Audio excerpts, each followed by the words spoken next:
What's up, guys? Welcome back to Courtside Chronicles Cafe. Today I have a very special guest, one of my teammates this season, a real OG in the game. Been playing ball for a long, long time. A legend around Romania for sure.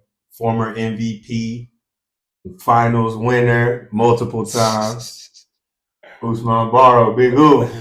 Appreciate you coming out, man. Man, thanks for having me, man. It's a pleasure.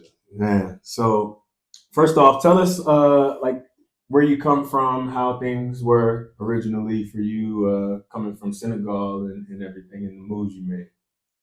Yeah, like you said, I just wanna say hi to everybody that's watching, and thank you for having me here. Yeah, for sure, man. For Now sure. you make me feel like I'm somebody important like that. You are, man. You are. You are definitely someone important, man. Legend around here, man. Thank you. Yeah. But I'm from, like you say, I'm from Senegal. You know, I'm from in a big family, family of 15, 20, and you know, most our families are like big family, Right. one house. So it's it's a good feeling to come to the background because like you have all this education Mhm. like that you don't learn from school that you can only get from the house, Right. like uncles, aunt, grandpa, mom, dad, everything, things like that. So it's always a good thing to come from like, those strong family. Like, Right. they put a lot of value to you, a lot of education to you. Mhm. So Support system and yes, everything. You yes. know, a lot of help in the background with our mental, mental aspect of life. Yeah. And everything. You know, Yeah. when you have a strong foundation like that, that's important. Yeah. Yep. So basically, so you started in Senegal and then you went to high school in the US. What made you make that transition from Senegal to the US? I know that was a big jump, and what was that Man, transition like? I mean, that was like a big culture shock for me, because like I said, I was living in a family with 15, 20 cousins, everybody. Mm-hmm. Then when you make that transition from Senegal to USA, all of a sudden you by yourself. Yeah. You by yourself. Like back home, people used to cook for you at 12 or 1 o'clock. You go home, the food is ready, everything, even at nighttime. And you go to USA, you're on your own. Mm-hmm. There is no food on the table. Like there is nothing. Everybody just wake up and go to work. Yeah, You gotta figure it out. Yeah, you gotta figure it out on the fly. You gotta figure it out. Yeah. So that was a big culture shock. That was tough because like back home you got the family support system. Everybody was supporting you. Everybody was trying to help you. You got everybody around. But there, when I got to USA, I was home like all day. You stay home all day. You don't see nobody. You don't see anybody. Right. So Right. it was a tough transition. Yeah. But after a while, you get used to it because you figure out like you have a better opportunity in USA, better than home. So you have to figure it out. Like, okay, I gotta find a way to survive, and I gotta find a way to make this happen. Right. Because like whatever difficulty you might see in USA, it might be better than being home. True. So yeah. It was tough at first. Yeah. So did you originally were you playing basketball before you came to the US? A little bit. Yeah. A little bit. I started at home because people was just annoying me to go play because I was tall. Right. I was a soccer player. Yeah. Like most kids from Senegal. Yeah. We all play soccer. I was just tall. And I was just playing, background, playground, just for fun. Yeah. Just playing for fun. And after that, I figured like I could have a door for a better life in basketball. So, just by playing like friendly games and things like that, the opportunity showed to me and I took it. Yeah. So what initially made you fall in love with the game of basketball? When I got to USA, when I first got to USA, even when I was home, I didn't take it seriously. Mm-hmm. But when I get to USA, I was playing some AAU games. Like I was in Chicago, Okay. and I was playing like lots of AAU games. Okay. With a lot of players like Shannon Brown, Mm. Sean Doc, lots of players there. Mm-hmm. Sean And, Dockery is a legend, man. Yeah, he was so good. He was a good basketball player. Yeah. So when I see like the opportunity that basketball could give you, Mm-hmm. that's when I start to be like, okay, now I have to be serious about this. No. Right. Yeah. Yeah, definitely, man. I have the same kind of similar story. Not obviously not the travel, but Yeah. but just I played for a while and I wasn't so serious about it. And then I realized at one point I got kind of good, and it made me want to do it. And then did you have any like players that you looked up to that you kind of like aspire to be? Like everybody from the U.S., especially North Carolina, we were Michael Jordan. Everybody wanted to be Jordan, man. I even went ball for Jordan. I wish that was true. I wish that was true. But nah, like I definitely like looked up to Michael Jordan. Was there any basketball players that you looked up to like that, or any athlete in general? I mean, when I first got there, MJ was the only one pretty much Yeah. that I really knew. MJ was like the one that everybody knew outside USA. But Right. when I got there, I started to study the game a little bit, and I started like to have this Tim Duncan game. Okay. Yeah. Like I started to have his game and things like that. So I could say Tim was like one of the best that I watched and studied. Okay. I don't have a game like him now, but you do. Good passer, defensively solid, everything like that. So. Yeah, definitely. So when you finally decided to go to Marquette, that was the first school and only school you went to, right? Yeah. Yeah. When you decided to go to Marquette, like what helped you make that decision? Did you get a chance to talk to your family about it and everything, or did they not really know anything? Or no, my family don't really know about it. Okay. They really don't know about basketball like that. Okay. But the thing that made me pick Marquette was like I was living in Chicago and Marquette is in Milwaukee. Okay. It's like 1 hour drive. Okay. Yeah. So that was the main reason why I picked Marquette. Felt a little bit like home. Yeah. Like it's close enough to home. Yeah. It's close. And plus, like when I visited there and the way they were working, I mean, like it was tough. Yeah. It was. That's one of the reasons why I picked Marquette. Okay. Okay. Do you have any good college stories, like anything that happened like in game that kind of made you realize, man, this is going to be tougher than I thought? Or like my first practice at Marquette, we were doing a loose ball drill. I hate the loose ball drill. They put me with one of the former players that were big guy, and coach. This was during the summer. Coach threw the ball like, okay, you go for the loose ball, and I went. I died. We both dived over on the floor to grab the ball, but we were wrestling for the ball for like 10 minutes. And I'm telling you, this was like the first 20 minutes or 25 minutes of the practice. Oh my gosh. So we were wrestling for the ball for like 10 little close to 10 minutes. And after that, I couldn't go anymore. I was done. I was done. I was done after that. Yeah. But that was the sign that told me it's gonna be tough. Yeah, it's gonna be tough. It's not gonna be no cakewalk or anything like that. Yeah, definitely. So after Marquette, you decided to come back over to the Eastern Hemisphere, as they call it, to play ball. But when you started your professional career, what was your end goal? What end goal did you have in mind? Like when I left Marquette, I went to Portland first, and my mentality was like I have to play like I was playing in college, but it's not the same game. Right. Yeah. You know, yeah. the college game and the European game is not the same. It's totally game. different, to be honest. It's like Yeah. it's way different. It's way different.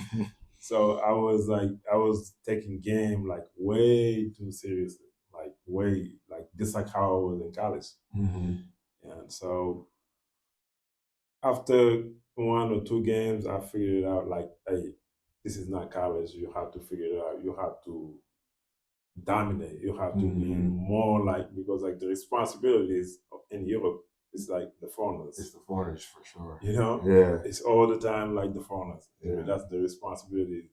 Any team that you play, the foreigners have to step up most of the time. So I was like, okay, now I have to. This is not college. Now I have to step up and no. Yeah, it does seem like now that you say that, you kind of, as a foreigner, you have to take on that responsibility of every win, every loss, all that kind of stuff. And then like you have to be willing to take the good and the bad with that, they're gonna typically, overreact to losses and get overzealous on wins. So like we have to stay even keeled, but they're just doing whatever they want. Yeah, I mean, like the foreigners, they are the one getting, blamed on every losses, bad loss or whatever. They, so that it's sad, but that come with the game. That's how it is. Yeah, that's how it is, unfortunately. Yeah, as they say, that's why they pay us the big bucks. That's Yeah, man. Definitely. So you went to Poland, and then where did you end up after that? I went to Poland, then I went to Hungary. I was there for 2 seasons. After Hungary, I went to Iran. Iran. Yeah. Okay, tell me about that. I've never played in the Middle East, so like, tell me about that experience. I mean, before I went there, I was afraid because, like, everybody's in the news, like all these the propaganda. Yeah, the propaganda. But when I got there, I was a little bit shocked because, like, it was more chill. Really? Yeah, they were more chill. They were like, they were nothing that you see on TV was they. But it was a good league, and I'm a Muslim, so I adapted to their style. Yeah, quickly. I adapted but it was a good experience. Yeah, it was a good experience. That's what's up. And then when was your first season here in Romania? 2012. And what team was that with? It was in Turgomor's, the team we just played. Oh, the team we just played. Yeah. How was that? Your first year in Romania and everything, because at least my experience, the Romanian league is very different from other leagues around Europe. It's very similar to Poland to me, but at the same time, like the Western European style is different than here. So like, how was that? Initial season with Turgomor's? I mean, when I got there, was like the team was like second to third place. Wow. Okay. They were second or third, because I got there a little bit late, and there were like a lot of older people. Okay. All the guys, the veterans. The whole team was veteran. I was probably like one of the youngest one. Okay. And those guys understood their job. So when I got there, all I had to do is just do my job. I don't have to do extra. I don't have to do like something that is beyond my game. Right. So I was just trying to do just my job. And luckily, it was a good fit. Yeah. That's exactly what they needed. We ended up taking the first place, went to the final. And that was a good fit. Yeah. That was a good fit there. So yeah, that's what's up. And then after Turgomor's, you stayed another year, correct? Yeah. I mean, ever since I've been in Romania since then. Okay. So since 2012. Yeah. Okay. I played 3 seasons in Turgomor's. Okay. And then you after Turgomor's, where did you go? Was that volunteer? I was in Pitești. Okay, Pitesh. I was in Pitesh. Then I went to my first year I was in Turgumos. Mm-hmm. Second year I was in Pitesh. Come back to Turgumos for 2 seasons. Okay. And after that I went to Cluj. Okay. I went to Cluj for 2 seasons. After Cluj, I was a Dynamo. Okay. Yes. I was a Dynamo. After Dynamo, I went to Volunteer. Volunteer, I'm here.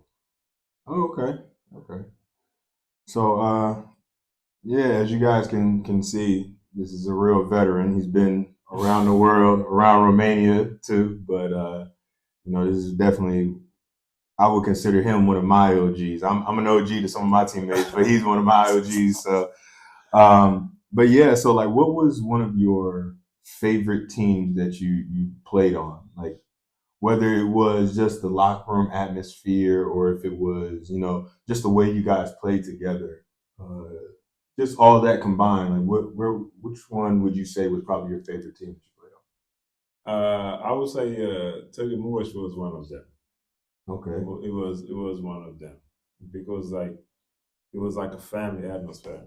Okay. It was all the time like some positive vibe in the locker room. Plus, we all every week we all have one day that we all go out, have some dinner somewhere, hang out, chill. Yeah. It was really a good connected people. We were very close, and even for coffee, go out after practice, have coffee here and there, and like I say, one day after practice, we go out, eat at night, go chill somewhere.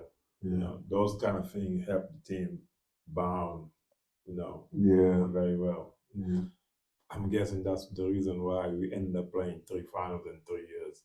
That's crazy. So it's and we weren't the biggest team or the biggest budget, but we were just like, but connected together and we were all everything. connected. Yeah. So yeah, I think that's one thing about professional game that gets overlooked sometimes is if you don't connect with your teammates off the court, you can kind of just get tired of seeing them on the court and stuff like that. We're together every day fighting against each other, and then one day or 2 days out of the week where we have to come together to fight against other people, and stuff like that. So I think it is very important for, to like spend some time away from basketball together and stuff like that. That's very important. That's something that I have always tried to kind of get each team that I'm on to kind of do a little bit more and more and stuff. And sometimes it gets a little tough because everybody likes their space.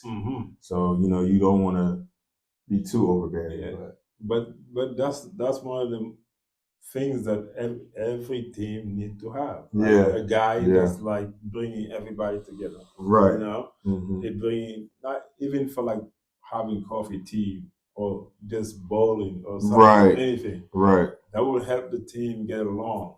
Like everybody. Because like most team, when you go to some team, you see like the foreigners here, the locals there. They kind of like it's like one team and you got 2 teams and 1 team. So when you bring the young, the old, the foreigners, the locals, and everybody, it kind of like build up something. Right. It's gonna be a positive energy. Exactly. At the end of the season, because like when the season is coming to an end, a lot of people get homesick. Yes. A lot of people, when it starts getting, people get homesick.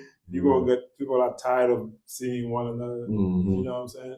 So when you have this, then that could carry you for an extra 1 month. And that 1 month is the playoff time. Yeah.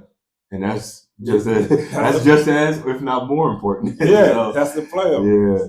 Yeah, definitely. So I think that one thing that's good about our team specifically this year is, we haven't done it a lot, but, we've spent some time together off the court and everything. And that's why we're, kind of like the Cinderella story of the league this season. Yes, we are. Going from second division. You know, you guys last year dominating the second division and moving up.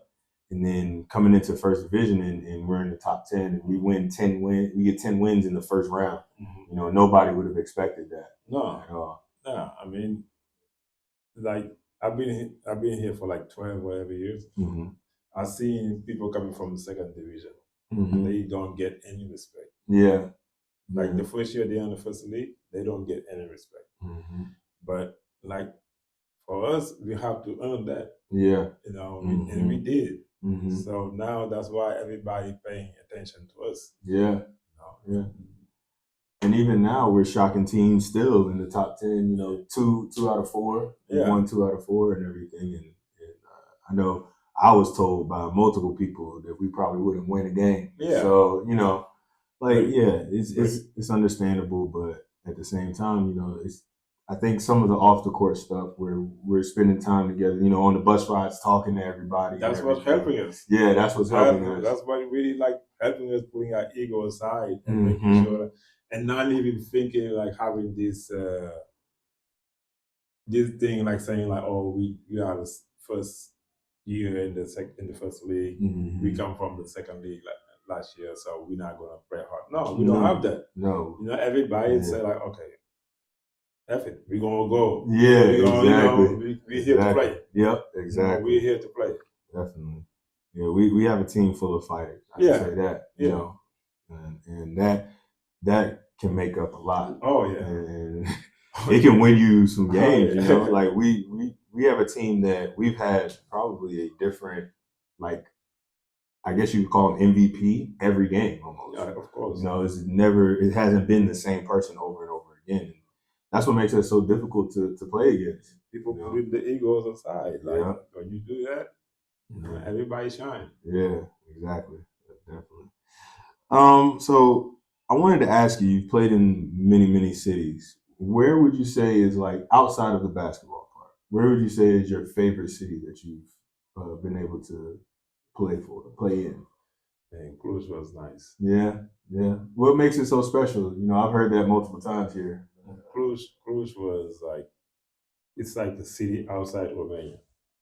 Really? So does it have the Western European feel? Yeah. Oh, Cluj is like I wouldn't say sophisticated, but I wouldn't say polite or educated, but sophisticated and polite. I wouldn't say that, but that's what you want to say. No, I'm messing with that. But yeah, no, I understand.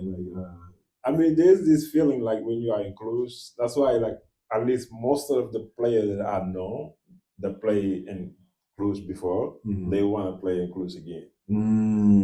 Like most of them, like, they want to play because the vibe of the city is like they are open minded.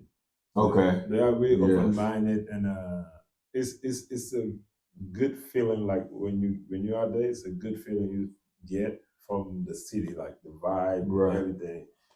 And you know, they have nice places to go, like restaurants, like coffee shops. You know, and I like coffees and something like that. But everybody knows I like my coffee. Yeah, but it's probably Cluj. So is in Cluj? Would you say there are a lot of young professionals, like people between the ages of, let's say, 25 to 35, and it's kind of like a professional town almost. Yeah, it's a rising city. Yeah, they're probably all on top already, but it's a very, you know, very modern, you know, young, high energy city. You know, and it's really one of those cities that you see probably in big countries. Like definitely. That's what's up. All right, so this next question, I'm going to take a little bit of a turn.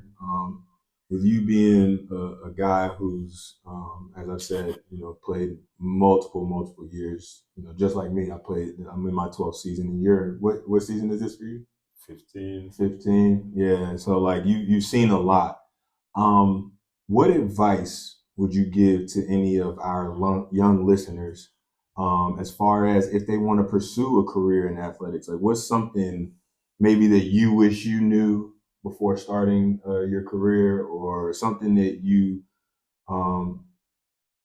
like realize has helped you get through year after year to continue to be able to play at such a high level? I mean, for me was like discipline, Mm-hmm. like Daily discipline. daily discipline. Yeah, yeah. Like the discipline was like one of the reasons why I'm still playing now. Right.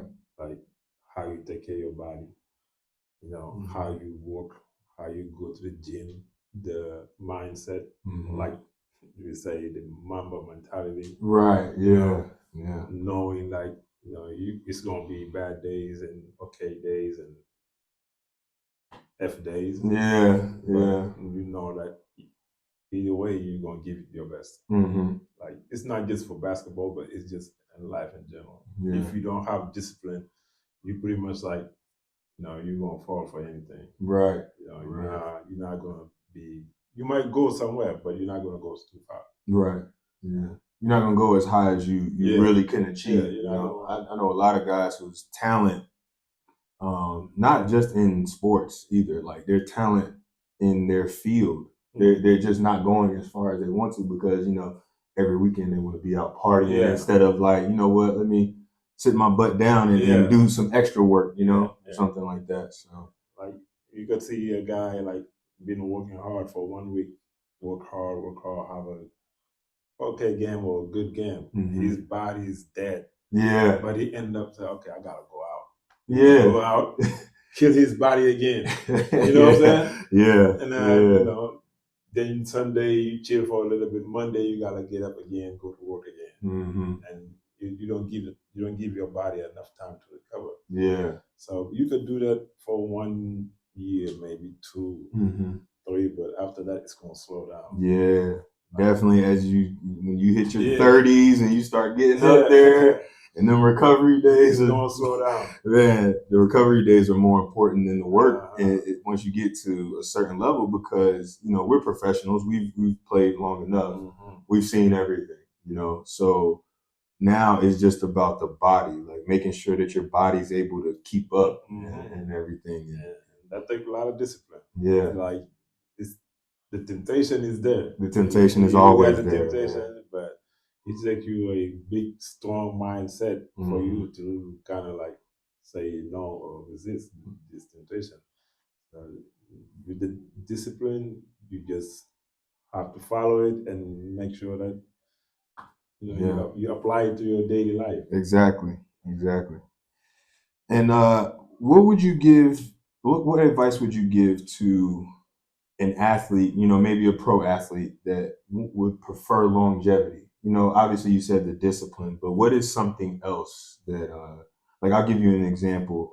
When I originally turned pro, especially coming overseas, I had a guy, Jordan Collins, who had at that point he was 14 years in, and I asked him like, what's the key to being able to make a career out of this? And he said that I needed a hobby, something that gave me an opportunity to take my mind away from basketball, so that I'm not just constantly thinking about basketball all the time. Because we have to remember, we are athletes, but we are human as well. Mm-hmm. So, like something like that. What kind of advice would you give to an athlete that's looking for some longevity in their sport?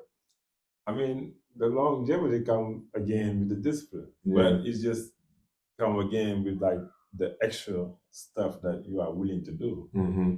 Because, like for example, after practice or before practice, like how you come and get to the gym, stretch, get your body ready for the practice, and after practice, how you stay, stretch again. I used to have this thing. I don't do it now, but I used to do like after every practice, I go to the weight room for at least 15 minutes. Okay. Because like Dynamo or the other team I play, we have the weight room at In the the gym. gym, yeah. Yeah, we got it there. So after every practices, I go at least 15 minutes. Yeah. No heavy weight, nothing like that. You were just doing like band work or just do anything. anything? Okay. Yeah, just do like curls, like bench, squat, or deadlift, or chin ups, whatever you want. Yeah. but just 15 minutes. Ooh, I can't imagine that after one of them conditioning practices or something. No, you just go do 15 minutes. Yeah. You do 15 minutes. Like, man. Imagine you do like every day 15 minutes.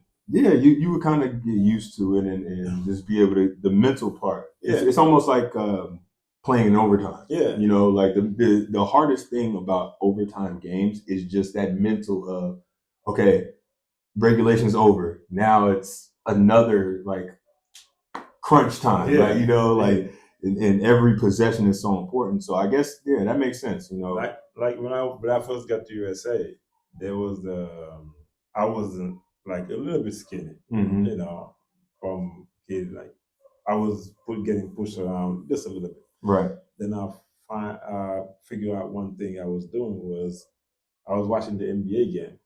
Okay. Every time out, I just do 10 push-ups.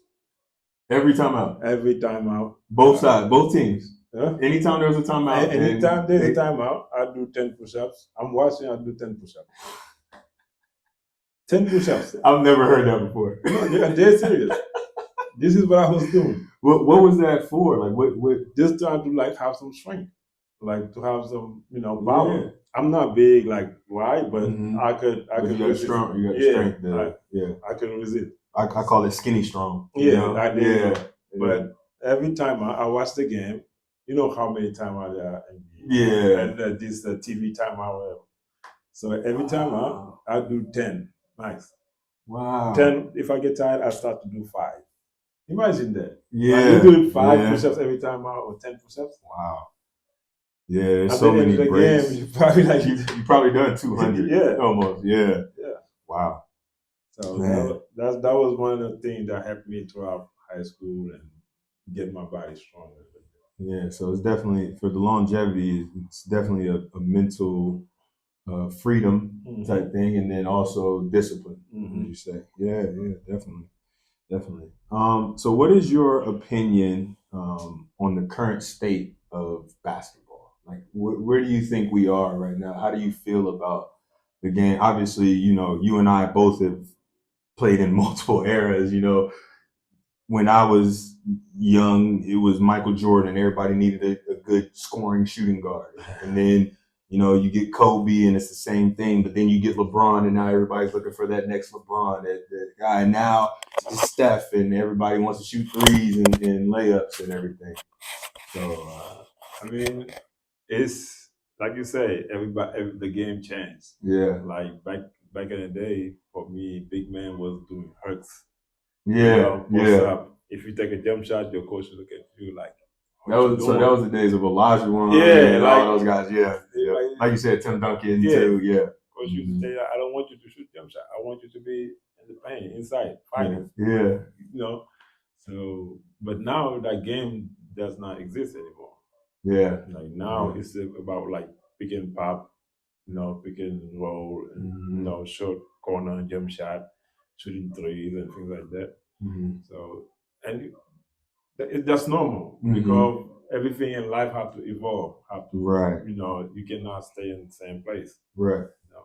You know? When you look at the old school game, they used to dump the ball inside all the time. Yeah.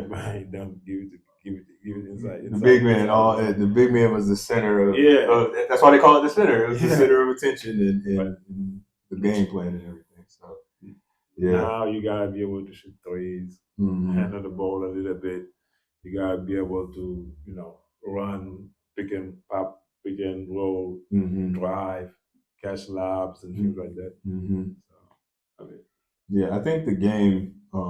We're in a good place with the game of basketball, as you said. It's always evolving. You know, life. That's how life is. It's always evolving, and you know, I think we're in a position where the three is so important now, but what it's creating is the space to get to the rim. Yeah. So it's kind of like, you know, we shoot more threes now, but we also are more efficient in the paint as a whole and everything. Big guys shooting a lot of threes. Come down there, get some air balls in there. Get some air balls, man. I miss those days, man. Catching up, man. Hitting somebody. Yeah. I miss that, man. Yeah. I play a game like. Now I play the whole game. I don't get hit. I don't get anything. Sometimes, like, you know, I use hit people like all day. Yeah. Like bang, bang. They hit All me them- back. I'm like, okay. All them push-ups during the Yeah. TV timeout. Yeah, but now you don't have nobody to give elbow to, Yeah. man. But Yeah. no, I mean it's normal though. It's just how the game is now. The game had to evolve. Even this guy from San Antonio, 7'2", Wemby? yeah, he's popping shooting threes. Yeah. You know, so I played against him last year in France too, and that's a special basketball player. Yeah, you know, he's really like around 7'3", 7'4", and he can handle, he can shoot, but he's so skinny. Like, you know, back in the day, they would have told him he had to work on his strength and getting on the block and stuff. Yeah. But now it's more, you know, even now, like you start to see a lot of teams are starting to try to find their next Jokic. There you go. The 5-man who can do everything. Yeah, you know? there you go. But is on the perimeter at the same time. So it's funny just to watch the game of basketball change. The only guy you see posting up are the 3-man, maybe sometimes like Kawhi, like Brown from Celtics. You know, those are the guys like LeBron, Embiid. Embiid is the only big that really posts up regularly. Yeah. You know, and even him, he's posting up at the free throw line. Yeah. So yeah, it's just it's different. I mean, I think we're in a good place. You know, there's a lot of talent around the world. Oh yeah, there's a lot of talent around the world. There's, you know, like this week, Mike James has the ability to break the EuroLeague record. It was something that people thought would never happen. You know, with Spinulli. So just seeing where we are with the talent level and how basketball is being played, it's nice. It's nice to watch. Yeah, it's moving fast. Yeah. It's moving fast. Yeah. It's moving fast. Definitely. I think basketball is starting to become even more popular around the world, not just in, you know, originally in the U.S. it was really popular, and then over here it was football or soccer, you know, and now like basketball is kind of in Europe is coming up. It's coming up. Yeah. The other day, like last week, Cuba beat Team USA. Yeah. Like, you know, who would have thought that? Yeah. So, but even like, doesn't matter where you go, you will find basketball. And Oh, they for sure. probably like know more about the players than you do. Like they could tell you all the NBA players. Yeah. They could tell you like the list of the players, like everybody. Yeah. That's crazy. That's crazy. It's a good place to be right now. So this will be the last question. What are your future plans, like post basketball, like your career plans? I know one thing. I don't know if you want to talk about it, but you know, I ain't gonna spoil your little shenanigans. But do you have, you know, obviously, like I said, I know something, but do you have any like not real, but any other plans? Well, my other plans might be beside the one that you know, going back to school, like be a student manager, in turn to be in a coaching staff, trying to like get more knowledge to it, and you never know, maybe because I've been playing basketball for like more than 25 years now, right? So that's pretty much the only thing I really know. Yeah, I have a little bit idea of it. So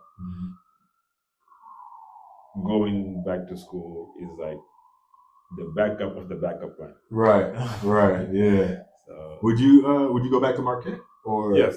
Okay. Yes. Okay. Who's the coach there now? Smart.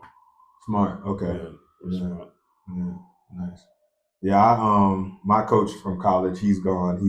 He's in his. I don't think he's retired, but he left my school and went to another school and stuff like that. But I personally am looking into coaching for sure. Oh yeah. Like you said, we've been playing basketball for so long. It's like the thing when you spend that much time doing it, you don't want to stop. You know, and it's what you know, what you're comfortable with. And then basketball been great for me because it kind of like changed my life.